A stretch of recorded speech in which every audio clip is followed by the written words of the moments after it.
Hey y'all, what's going on with you? Welcome to Don's YouTube channel. How you guys doing today? Hopefully everyone is doing great. It's raining where I am, so I'm just sitting on my bus right now. I'm at work. So I'm just sitting back, enjoying this music and these rainfalls. Yes, just sitting back. I've been doing a lot of thinking today. I think every day, but today I just been doing a lot of heavy thinking on life, like what's my next move, preparing myself, for whatever that's coming my way. Hopefully all good. I feel like I done took in enough bad things. So I definitely don't want to see nothing bad or negative coming my way. But hey, you never know. So you have to prepare yourself for whatever. But other than that, I've been okay. I'm just trying to fight this sad feeling off and a little anxiety.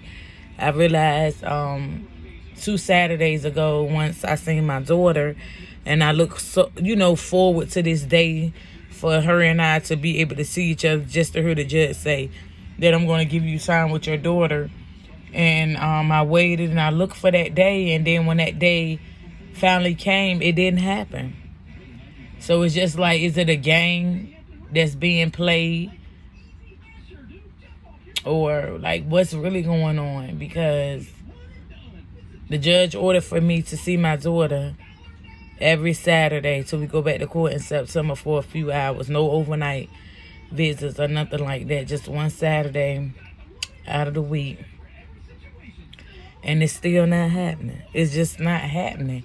And I'm not understanding, why am I being challenged so much and being pushed to the max? And it's like, my heart is just saying, how much more of this are you going to take? My mind is just like, what else is next? Like, what is going on? It's a lot of unanswered questions for myself. And I just don't understand. I don't understand. And I really blame the Suffolk Juvenile Domestic Relations Court in Virginia for all that's happening to me. I think I'm more angry to know that, they supposed to be above the law, and they did nothing about it. Like, they added to this fire and let this go on for 2 years. November be 3 years. And to give me the little bit of time, still treating me as if I'm a criminal, as if I did something wrong. I don't know what my daughter's father and his wife is doing or what they paying these people. But it's unbelievable. It is. And my funds are getting low. So I've been thinking about that, because I still have to pay my bills and do all that I need to do to survive on the outside, plus pay child support. And it's just like, the more I try, I'm getting spanned around the city pretty much. And I'm tired. I am tired. I am so tired. I'm tired of being broken. I'm tired of feeling like I've been let down. I'm tired of feeling like, I'm the only one that sees something wrong with this issue here. I am so tired. And it's just like, what do a person have to do to get recognized or to get answers? You know what I mean? Like, what else is it that I need to do? I have reached out. I have shared my story thousands of times. I have written out to people crying for help. And, it's just like, whatever, and I don't know why it always takes for someone to commit a crime or do something horrific for people to get a hold of the story. Everybody want to share, everybody want to talk about it, but why does it have to be to that extreme for that to happen, to get answers? And I'm just praying to God that he continue to keep me and continue to keep me covered and to give me the strength, because God knows that I'm hurt and that I'm broken and I'm like on the verge to being to the edge, honestly. And no matter how much I try my best to just walk around here like everything okay and that I'm super strong and I got everything under control. I do not. And I'm so broken, and it was like a setback to be able to see my daughter or to get my daughter, supposed to be getting my daughter, and none of that happened. Nobody has done anything, it's just devastating. It is devastating to treat a person like a criminal and they never committed a crime. It's the worst feeling in the world to cry out for help and nobody comes to your rescue.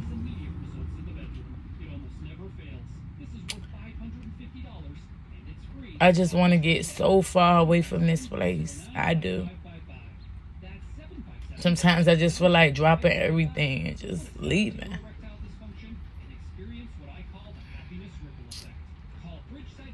But, I have my family here. I have my children. My son is grown, but I still have my daughter. And I want restoration with her and I. I want a relationship with her so bad, and it's just so hard to walk away. And after seeing my daughter last Saturday, the dad played a game once again like he did with the Garden Light Saturday before last. No, this was last Sunday, Mother's Day, that I supposed to have my daughter. And the dad and the wife come up in there playing their games. The wife got my daughter dressed identical to her, rolling her eyes at me, telling me I'm disrespectful and, I'm rude and, all kind of bad things to me, all because I'm not giving up a fight on my daughter. I don't know what type of church people these folks are, and it kind of makes me kind of feel disgusted, honestly. And I know that I should not be feeling like that when it comes down to the word of the Lord or the church house, because those are those people. But it just sickens to me that those type of people are able to just continue to walk around untouched. It's very sickening, and I've been having anxiety so bad. Like, I've been gaining weight. I've been eating so much. And it's not even that I'm hungry. It's more of a nerve condition that I'm dealing with right now, because I'm hurt. And I feel like I've been let down by the system. I've been let down, by my support system. I just feel like I've been abandoned, honestly. And I feel like nobody cares until something bad happens, and then everybody got something to say. And I don't want it to get to that point.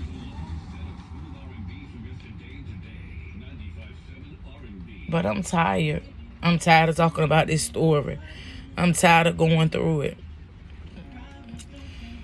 I'm tired of it, and I got to get a grip of myself. I got to get a grip, and I've been doing so good. It's just that it just ain't right to allow these people to walk around here and don't have no type of consequences. Just bringing me down. Trying to bring me down.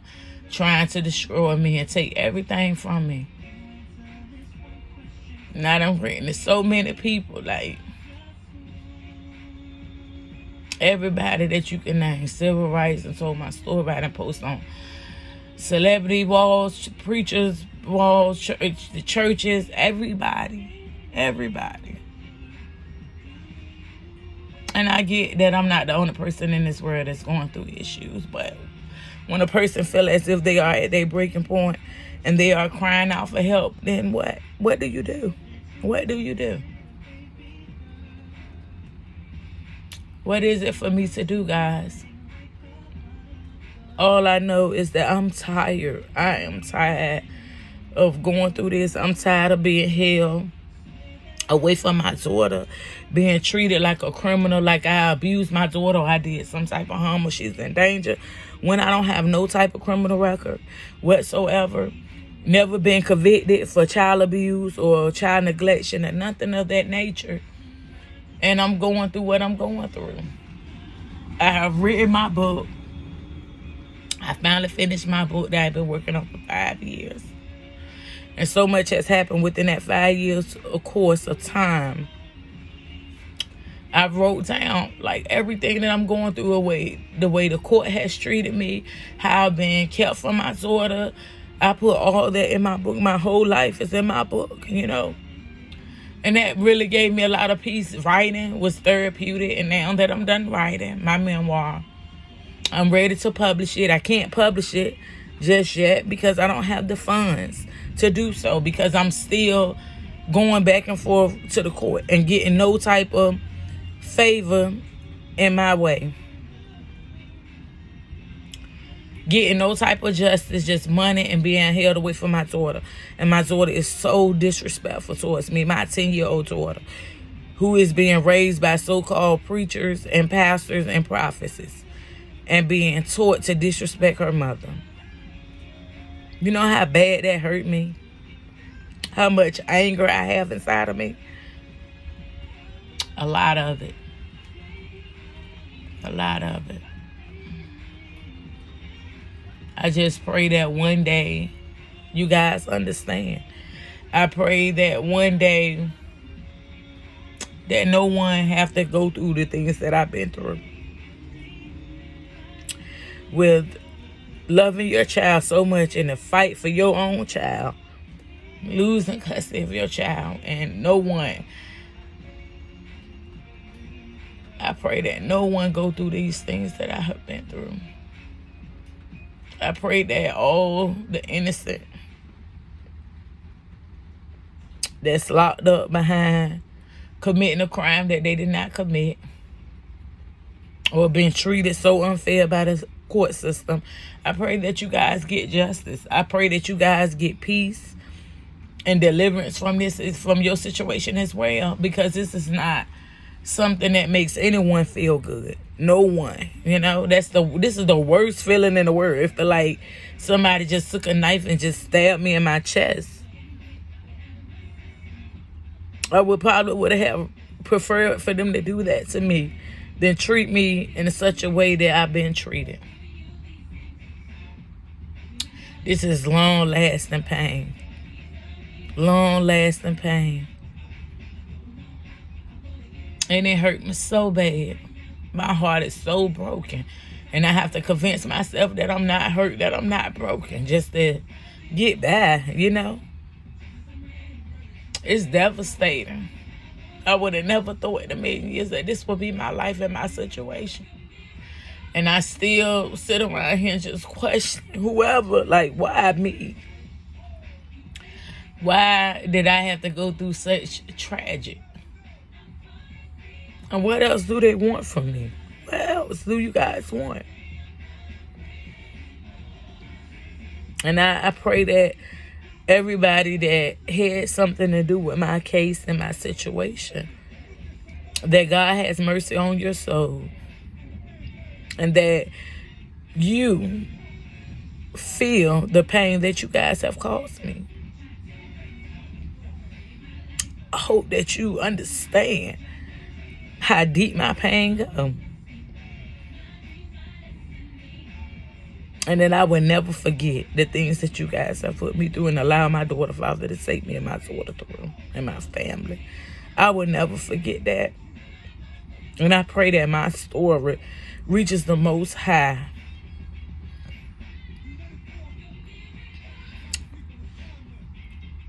All my trials and my tribulations that I have experienced with dealing with Suffolk, Virginia. The worst. The worst. I'm starting to hate this state.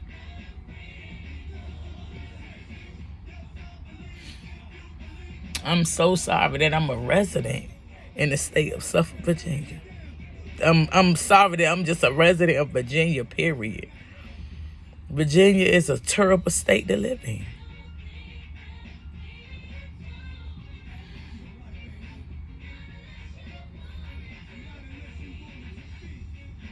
I pay my taxes, I work, I vote. I do what's right for the most part. And this is the treatment that I get.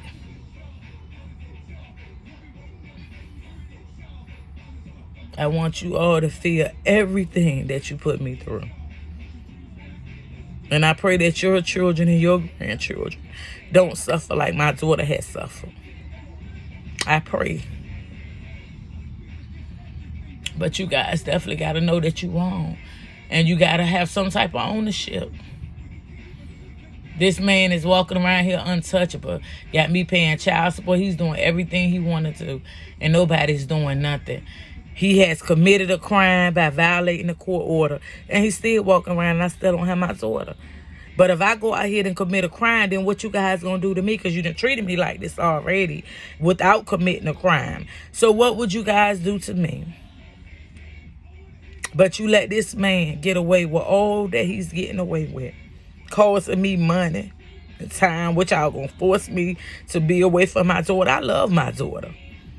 And I don't deserve to be away from my daughter. I deserve to have a relationship and a bond with my daughter just like you guys have. One with your children and your grandchildren. Y'all not right. And I will never forget the things that this state has done to me. Never. And I just pray that God has mercy on all you guys sold. For all the lives that y'all done interrupted. For the lives that y'all done caused a heartache. And some people, you know, then lost themselves completely. Their mind probably committed suicide behind the way you guys have treated them. I'm not going to go out like that. So when I get in my feelings, I come to my live and I express how I feel because it's a relief. It's a relief because I'm not going to stop. And I see I can't count on nobody else to do anything for me. I have to keep sharing my story. I got to keep doing what I got to do round and round clock 24/7 until I get the answers that I deserve and I get my daughter back. I'm not going to ever stop. Never. And I just want you guys out here that's been watching my story, please share my story. Don't let this go unanswered. Don't let this go like this. Like, just look over top of it. This is a story that needs to be told, that needs to be heard. You know what I mean? Like, this is something that needs to be recognized. And hopefully it don't happen again to anyone else because this is devastating. And we have to stick together. You won't, if you guys were in my shoes, you would want somebody to share your story, support, you know, reach out, whatever, to help you if you was in my situation. So let's treat everybody how we would want someone to treat us when we are in need and we are crying out for help. Let's not wait till it's all said and done and it's too late and everybody got something to say. Let's step up as Americans and support one another for real. You guys have a great day. I'm going to let y'all go for now.